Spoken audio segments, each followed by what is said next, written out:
Bienvenue sur notre chaîne. Aujourd'hui, nous allons explorer un sujet qui suscite beaucoup de doutes et de curiosité parmi les chrétiens du monde entier. Que dit la Bible à propos de la franc-maçonnerie? Tout au long de cette vidéo, nous plongerons dans les Écritures, analysant des contextes et des vérités souvent cachées, mais qui sont fondamentales pour notre foi. Et restez jusqu'au bout, car nous avons une curiosité surprenante à révéler sur ce que Jésus lui-même nous enseigne sur les sociétés secrètes et leur rôle dans le plan divin. La Bible, même si elle ne mentionne pas directement la franc-maçonnerie, nous donne un aperçu général des secrets, des alliances et des sociétés qui opèrent en dehors de la connaissance commune. Depuis l'Antiquité, nous voyons des exemples de groupes qui opéraient dans l'ombre, que ce soit dans l'Ancien Testament avec des sectes païennes ou dans le Nouveau Testament avec des factions politiques et religieuses qui remettaient en question la foi pure en Dieu. Au temps biblique, il existait une société pleine de mystères et de secrets. Jérusalem, ville centrale de nombreux événements, était le cœur spirituel d'Israël. C'était aussi un lieu où les anciennes traditions se mélangeaient à de nouvelles influences culturelles et religieuses. Le temple de Salomon, considéré comme un chef-d'œuvre de l'architecture divine, a été construit par des ouvriers qualifiés qui connaissaient les secrets de construction, des compétences qui, selon beaucoup, ont été transmises de génération en génération. Ces bâtisseurs avaient une connaissance avancée des pierres et des métaux, ce qui les faisait paraître, aux yeux du commun des mortels, presque mystiques. Nous pouvons donc voir que depuis les temps bibliques, les connaissances secrètes et spécialisées étaient quelque chose de valorisé, mais également dangereux si elles étaient mal utilisées. Ce scénario historique nous aide à comprendre la relation de l'humanité avec les sociétés secrètes au fil du temps. L'un des personnages les plus importants de ces récits est le roi Salomon lui-même, connu pour sa sagesse et le rôle énorme qu'il a joué dans la construction du temple de Dieu. Salomon, fils de David, est décrit dans la Bible comme quelqu'un doté d'une grande sagesse, et il est dit qu'il demanda à Dieu non pas des richesses ou de la puissance, mais du discernement pour gouverner le peuple d'Israël. La relation de Salomon avec l'occultisme est souvent évoquée, et certains chercheurs soulignent sa trajectoire comme point de départ d'une réflexion sur les sociétés secrètes. La Bible dit clairement que Dieu voit tout ce qui est caché. Luc 8, 17. Rien ne reste secret devant lui. Cela signifie que peu importe combien les hommes essaient de cacher leurs actes ou leurs alliances, aux yeux de Dieu, toutes choses sont exposées. C'est le point de départ pour comprendre ce que la Bible nous enseigne sur les groupes et alliances secrets. La franc-maçonnerie, telle que nous la connaissons aujourd'hui, s'inscrit-elle dans ce cadre? Et les secrets qu'elle garde sont-ils compatibles avec la foi chrétienne? Comprendre comment la franc-maçonnerie s'inscrit dans le paysage biblique nécessite de revenir sur la notion de tentation et d'alliance douteuse. La Bible raconte à plusieurs reprises des situations dans lesquelles le peuple de Dieu a été confronté à des défis qui ont mis sa foi à l'épreuve. Et nombre de ces épreuves sont survenues à travers des offres de connaissance ou de pouvoir qui n'étaient pas alignées avec la volonté divine. Une histoire classique de tentation impliquant pouvoir et secrets cachés est celle d'Adam et Ève dans le jardin d'Éden. Dieu leur a donné un commandement clair: ne pas manger du fruit de l'arbre de la connaissance du bien et du mal. Genèse 2, 16, 17. Cependant, le serpent rusé et trompeur leur présenta une tentation irrésistible, la promesse de sagesse et de connaissance qui les rendrait semblables à Dieu. Genèse 3, 5. Cette tentation d'obtenir quelque chose de caché ou de réservé a conduit à la chute de l'humanité. De la même manière, la franc-maçonnerie est souvent décrite comme une société où la connaissance secrète et le pouvoir sont recherchés. Bien que de nombreux francs-maçons modernes affirment que les enseignements maçonniques sont philosophiques et éthiques et non antagonistes au christianisme, la question centrale demeure: est-il acceptable de rechercher la sagesse ou des alliances dans quelque chose qui n'est pas révélé par Dieu? Cette tentation d'accéder à l'inconnu pourrait-elle détourner un chrétien de la foi authentique? Dans les Écritures, nous voyons que lorsque le peuple de Dieu cherche des réponses en dehors des voies divines, les résultats sont dévastateurs. Un exemple clair est celui du roi Saül, qui, ne recevant pas de réponse de Dieu, se tourna vers le médium d'Endor, à la recherche de révélations par la nécromancie. 1 Samuel 28. Cet acte a jeté une malédiction sur sa vie et son règne. Encore une fois, le désir d'accéder à une connaissance que Dieu n'a pas révélée a conduit à des conséquences tragiques. Dans la vie moderne, nous pouvons observer des parallèles dans le désir des gens de faire partie de quelque chose de plus grand, de rejoindre des sociétés qui promettent pouvoir, savoir ou prestige. La franc-maçonnerie, avec ses degrés d'initiation et ses secrets, peut apparaître comme une réponse à ce désir. Cependant, la Bible nous met en garde contre les alliances et les alliances qui ne relèvent pas de l'alliance avec Dieu. Tout comme Adam et Ève sont tombés en désirant une connaissance interdite, les chrétiens doivent être prudents lorsqu'ils recherchent la sagesse dans des lieux qui ne sont pas guidés par la lumière divine. Proverbe 1, 7 nous enseigne que la crainte du Seigneur est le commencement de la connaissance. Cela signifie que toute tentative d'acquérir la sagesse ou le pouvoir sans Dieu comme source est pour le moins dangereuse. Tout au long de l'Écriture, lorsque des personnages s'écartent de la volonté de Dieu pour rechercher le pouvoir ou la connaissance par des moyens non divins, les conséquences sont inévitables. L'histoire de Salomon en est un exemple remarquable. Bien que Salomon ait commencé son règne avec une grande sagesse et une grande dévotion envers Dieu, sa recherche d'alliance et d'influence extérieure a conduit à sa chute spirituelle. Salomon, dans sa quête pour renforcer politiquement Israël, épousa plusieurs femmes étrangères, alliances qui introduisirent des pratiques païennes en Israël. La Bible rapporte qu'à la fin de sa vie, les femmes de Salomon l'ont amené à se tourner vers d'autres dieux, et son cœur n'a pas été entièrement fidèle au Seigneur. 1 Roi 11, 4. Il a permis que des autels à d'autres dieux soient érigés à Jérusalem, un péché grave devant le Dieu d'Israël. Nous voyons ici un exemple clair de la façon dont les alliances extérieures, en particulier celles impliquant des secrets ou des pratiques étrangères à la volonté de Dieu, peuvent conduire à la chute spirituelle. Dans le cas de Salomon, sa quête pour étendre son pouvoir et son influence sans faire pleinement confiance à Dieu a conduit à la destruction spirituelle de sa propre foi et de la nation. Les conséquences furent profondes. Dieu s'indigna contre Salomon et annonça qu'à cause de ses péchés, le royaume serait divisé après sa mort. 1 Roi 11, 12. La grande nation qu'il avait aidé à construire serait déchirée et une partie serait donnée à un autre dirigeant. C'était la conséquence directe de son choix de rechercher des alliances et des influences en dehors de ce que Dieu avait commandé. Dans le récit moderne de la franc-maçonnerie, certains pourraient affirmer que les principes maçonniques n'ont rien à voir avec l'idolâtrie ou les pratiques païennes. Cependant, la recherche d'alliances secrètes ou l'implication dans des sociétés qui fonctionnent sur la base de connaissances occultes ou symboliques peuvent représenter un éloignement d'une dépendance totale à l'égard de Dieu.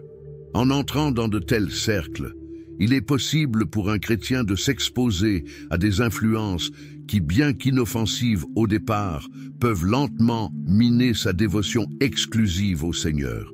Tout comme Salomon, qui a bien commencé mais a fini par s'éloigner, de nombreux chrétiens peuvent, sans s'en rendre compte, être séduits par des promesses de connaissance, de pouvoir ou d'influence qui sont en dehors de la volonté de Dieu. Et comme nous l'enseigne l'histoire de Salomon, les conséquences peuvent être dévastatrices, tant pour la personne que pour son entourage. Les choix de Salomon ont eu des conséquences non seulement pour lui, mais pour tout le peuple d'Israël. La chute spirituelle d'un leader se répercute dans tout le pays. De même, les décisions individuelles de rechercher la connaissance ou le pouvoir en dehors des voies divines peuvent avoir de profondes répercussions sur la vie spirituelle, familiale et communautaire d'un chrétien. La Bible enseigne clairement que nous devons faire confiance uniquement au Seigneur et éviter les alliances avec ceux qui suivent d'autres dieux ou qui pratiquent des choses occultes. Paul nous avertit dans 2 Corinthiens 6, 14-15 que nous ne devons pas nous associer à ceux qui n'ont pas la même foi. Quelle harmonie y a-t-il entre Christ et Bélial? Ou quelle part a le croyant avec l'incroyant?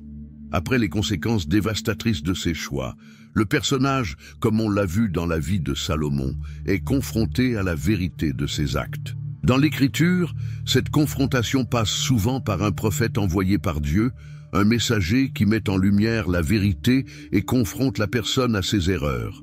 Dans le cas de Salomon, bien qu'il n'y ait pas de prophète spécifique qui l'ait directement confronté dans son récit, Dieu lui-même intervient, déclarant dans 1 Roi 11, 9 que l'Éternel était en colère contre Salomon parce que son cœur s'était détourné de l'Éternel.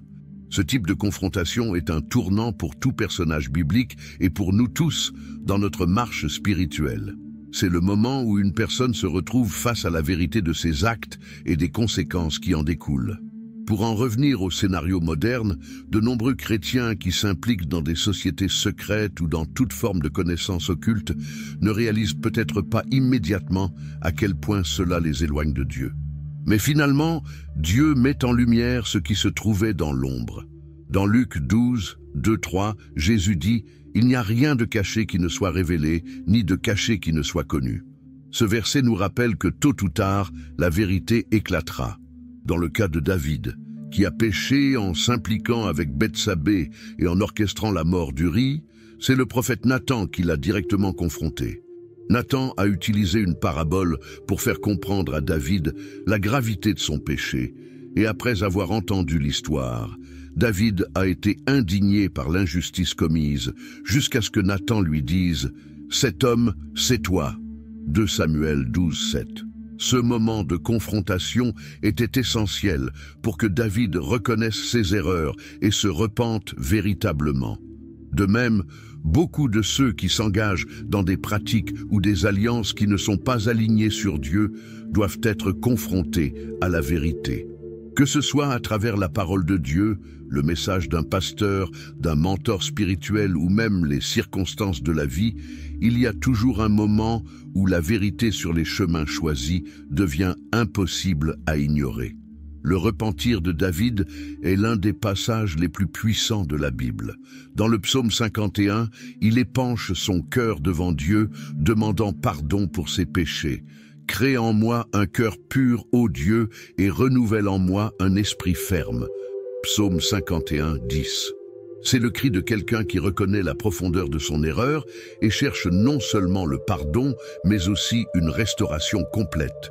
Pour un chrétien qui s'est peut-être égaré en recherchant des alliances ou la sagesse dans des lieux cachés, la repentance est toujours une option ouverte. Dieu, dans sa miséricorde, est toujours prêt à pardonner lorsqu'il y a une véritable repentance. Tout comme David, n'importe qui peut implorer Dieu pour avoir un cœur renouvelé. La repentance ne consiste pas simplement à reconnaître une erreur. Il s'agit d'un processus de transformation dans lequel la personne demande non seulement pardon, mais cherche également un changement profond dans sa vie. La Bible regorge d'exemples de personnes qui, après avoir été confrontées à la vérité, ont pris le chemin de la repentance et ont été restaurées par Dieu. Dans Jacques 5, 16, il nous est demandé de nous confesser nos péchés les uns aux autres et de prier les uns pour les autres afin que nous puissions être guéris. Cela montre l'importance de mettre en lumière ce qui était caché, de reconnaître la vérité et de rechercher la miséricorde divine. Dans la Bible, la véritable repentance est toujours suivie du pardon de Dieu, mais cela ne signifie pas que les conséquences des péchés disparaissent complètement. Souvent, les choix que font les gens ont des effets durables sur leur vie et celle de ceux qui les entourent. Le jugement de Dieu est juste et, même s'il pardonne, les conséquences de mauvaises actions peuvent se répercuter sur des générations. Dans le cas de Salomon, Dieu lui a pardonné dans un certain sens, mais n'a pas supprimé les conséquences de ses actes. Dans 1 Roi 11, 11-12, Dieu dit à Salomon « parce que cela a été fait de votre part, et que vous n'avez pas gardé mon alliance et mes statuts que je vous ai prescrits, je vous arracherai sûrement ce royaume, et je vous le donnerai à ton serviteur. Mais je ne le ferai pas de ton vivant, à cause de David, ton père, je l'arracherai des mains de ton fils. » La division du royaume d'Israël fut une conséquence directe des choix de Salomon, et cette conséquence affecta la nation entière, générant instabilité et guerre dans les années suivantes. De même, David, bien qu'il ait été pardonné par Dieu, a également dû faire face à de graves conséquences pour ses péchés. Après sa relation illicite avec Bethsabée et la mort d'Uri, le prophète Nathan lui annonça que « l'épée ne quittera jamais ta maison ». 2 Samuel 12, 10. En effet, David a subi la perte de plusieurs de ses enfants, a vu sa maison divisée par des intrigues et a fait face à des rébellions dans son royaume, comme celle de son fils Absalom. Ces événements ont apporté douleur et souffrance à David, et les marques de ses péchés ont été ressenties par tous ses descendants. Dans la vie d'un chrétien impliqué dans des sociétés secrètes ou des pratiques occultes, le pardon de Dieu est toujours disponible pour ceux qui se repentent sincèrement, mais les conséquences de telles alliances peuvent être profondes. Qu'il s'agisse de la perte de confiance des autres frères dans la foi, de la séparation de la famille ou même de la perte d'opportunité de servir Dieu pleinement, les marques de mauvaises décisions peuvent demeurer. Le jugement de Dieu est toujours juste et prend en compte l'impact de nos actions sur les autres. Outre les conséquences personnelles, il y a aussi une dimension spirituelle à considérer. La Bible parle de l'effet durable des alliances spirituelles. Dans Deutéronome 7, 2-4, Dieu avertit le peuple d'Israël de ne pas conclure d'alliance avec les nations païennes qui l'entourent, car ces alliances auraient des conséquences spirituelles négatives. Elles inciteront vos enfants à se détourner de moi pour servir d'autres dieux. Cela nous montre que de mauvais choix en termes d'alliance ou d'association peuvent non seulement avoir des conséquences visibles, mais aussi ouvrir la porte à des influences spirituelles négatives qui affectent notre marche avec Dieu. Le pardon de Dieu est toujours une réalité pour ceux qui se repentent, mais cela ne nous exempte pas des conséquences naturelles et spirituelles de nos actes. Les Écritures nous enseignent que tout ce qu'un homme sème, il le récoltera aussi. Galates 6, 7. Nos choix ont du poids, et il est essentiel que nous en tenions compte lorsque nous décidons des voies à suivre et des alliances à former. Le jugement divin n'est pas seulement une punition, mais aussi un moyen pour Dieu de discipliner et de corriger ceux qu'il aime. Tout comme un parent discipline un enfant, Dieu nous permet de ressentir les conséquences de nos actes afin que nous puissions apprendre et nous tourner vers lui avec plus de dévotion et de foi. Malgré les graves conséquences de leurs erreurs, l'histoire biblique nous montre que Dieu n'abandonne jamais ceux qui se repentent sincèrement et cherchent sa face. La rédemption est l'un des thèmes centraux de l'Écriture, et nous voyons des exemples dans la Bible de la façon dont la miséricorde de Dieu est capable de restaurer même les plus brisés, transformant leur vie et leur héritage. Même après ses échecs, David continue d'être connu comme un homme selon le cœur de Dieu. Acte 13, 22. Cela ne s'est pas produit parce que David était parfait, loin de là, mais parce qu'il savait se repentir sincèrement, chercher Dieu avec humilité et accepter sa correction. Dans le psaume 51, l'un des textes les plus émouvants de l'Écriture, David crie à Dieu « Crée en moi un cœur pur, ô Dieu, et renouvelle en moi un esprit ferme ». Psaume 51, 10. La sincérité de son repentir s'accompagnait de l'acceptation de la miséricorde divine. Et malgré les conséquences auxquelles il fut confronté, David fut racheté aux yeux de Dieu. La rédemption de David est un exemple clair de la façon dont Dieu, dans sa miséricorde infinie, peut utiliser même les échecs humains pour accomplir ses desseins. Même après son péché, Dieu n'a pas annulé la promesse selon laquelle le Messie serait issu de sa lignée. 2 Samuel 7, 12, 16. C'est l'une des plus grandes démonstrations de la capacité de la miséricorde divine à vaincre le péché humain, en transformant les erreurs en opportunités de manifestation de la grâce de Dieu. Quand nous pensons aux sociétés secrètes comme la franc-maçonnerie ou à tout groupe qui opère en dehors de la révélation divine, le message de rédemption reste clair. Dieu est toujours prêt à pardonner et à restaurer ceux qui se tournent vers lui. Peu importe jusqu'où l'on s'est égaré, la grâce de Dieu est là. De quoi vous ramener sur le bon chemin.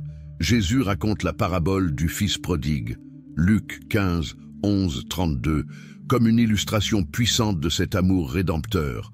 Le fils qui s'était éloigné de son père, dilapidant son héritage dans une vie dissolue, revint finalement repentant, et son père l'accueillit à bras ouverts. Il en est de même de Dieu avec ses enfants qui se repentent. Toutefois, la rédemption ne signifie pas simplement effacer les erreurs du passé.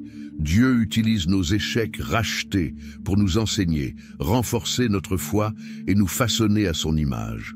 Dans Romains 8, 28, Paul nous rappelle que « Nous savons que toutes choses concourent au bien de ceux qui aiment Dieu, de ceux qui sont appelés selon son dessein. » Cela inclut même les erreurs et les échecs que nous commettons tout au long de notre vie. Lorsque nous nous repentons et laissons Dieu agir en nous, il transforme nos faiblesses en témoignages de sa grâce.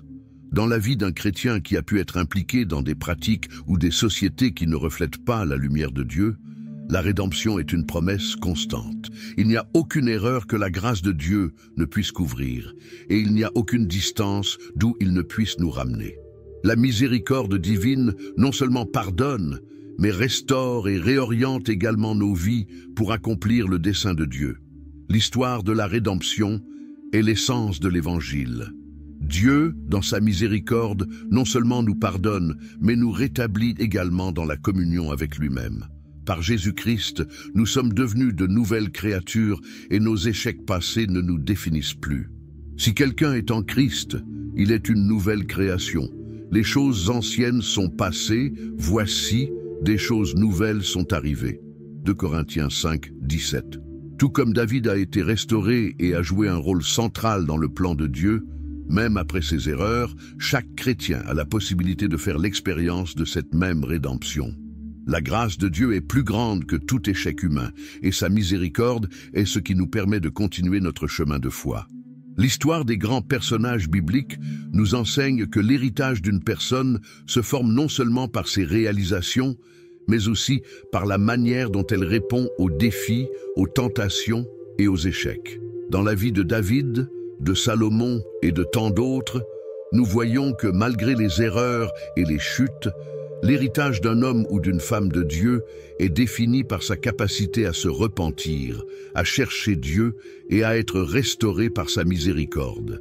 David, malgré ses graves péchés, a laissé un héritage de foi et de confiance en Dieu. Le peuple d'Israël le vénère encore aujourd'hui comme le plus grand de ses rois, et la promesse messianique est venue de sa lignée.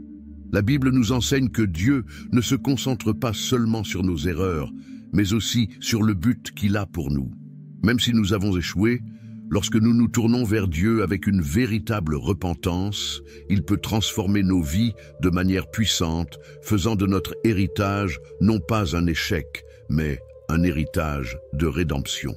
La lignée de David a culminé avec la naissance de Jésus-Christ, le Sauveur du monde, accomplissant la promesse qui lui avait été faite des siècles auparavant.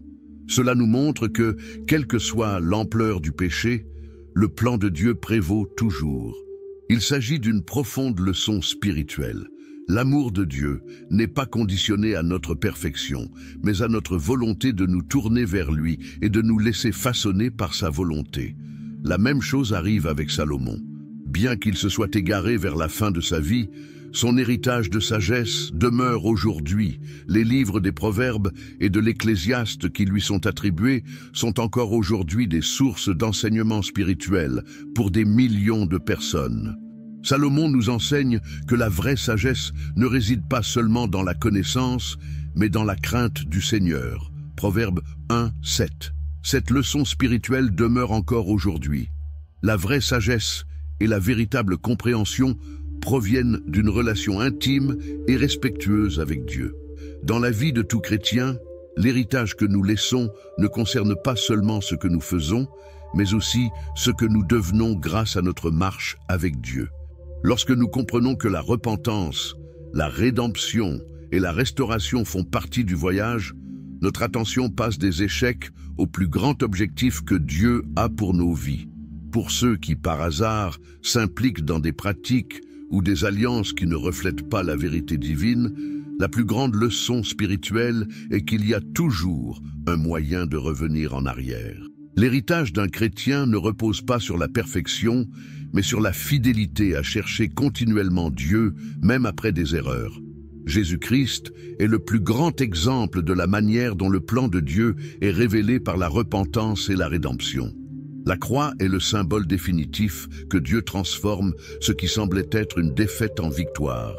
L'héritage que le Christ nous a laissé est celui de la réconciliation avec le Père, et c'est quelque chose que tous les chrétiens peuvent intégrer dans leur propre vie. Notre héritage en tant que chrétiens ne se mesure pas au nombre de fois où nous tombons, mais à la manière dont nous nous relevons, renforcés par la grâce de Dieu. Chacun de nous est appelé à laisser un témoignage de foi, de repentance et de rédemption, montrant au monde que par le Christ, nous sommes plus que vainqueurs. Romains 8, 37. Les leçons spirituelles que nous apprenons de personnages comme David et Salomon sont claires. La crainte de Dieu, l'humilité de reconnaître nos erreurs et la foi en sa miséricorde sont les piliers d'un héritage durable. En tant que disciples du Christ, nous sommes appelés à bâtir un héritage qui reflète la gloire de Dieu, montrant que malgré nos échecs, la puissance rédemptrice du Seigneur est plus grande que toute faiblesse humaine.